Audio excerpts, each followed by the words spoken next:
Chapter 5. Now it happened on the third day that Esther put on her royal clothing, and stood in the inner court of the king's house, over against the king's house, and the king sat on his royal throne in the royal house, over against the entrance of the house.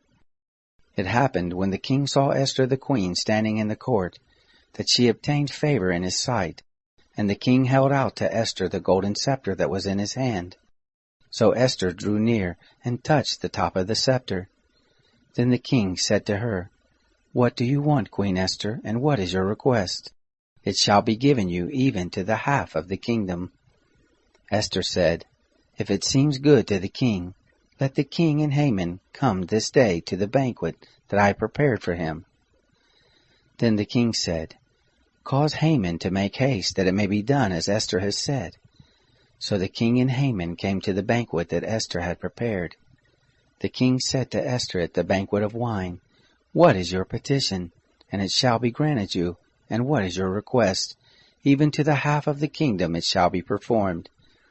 Then answered Esther, and said, "My petition and my request is, if I have found favor in the sight of the king, and if it please the king to grant my petition and to perform my request, let the king and Haman come to the banquet that I shall prepare for them, and I will do tomorrow as the king has said." Then went Haman forth that day joyful and glad of heart. But when Haman saw Mordecai in the king's gate, that he didn't stand up nor move for him, he was filled with wrath against Mordecai. Nevertheless, Haman refrained himself and went home, and he sent and fetched his friends and Zeresh his wife. Haman recounted to them the glory of his riches, and the multitude of his children, and all the things in which the king had promoted him, and how he had advanced him above the princes and servants of the king.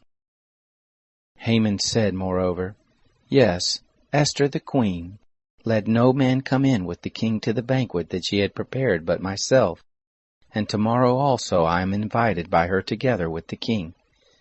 Yet all this avails me nothing, so long as I see Mordecai the Jew sitting at the king's gate." Then said Zeresh his wife, and all his friends to him, "Let a gallows be made 50 cubits high, and in the morning speak to the king, that Mordecai may be hanged on it. Then you go in merrily with the king to the banquet." The thing pleased Haman, and he caused the gallows to be made.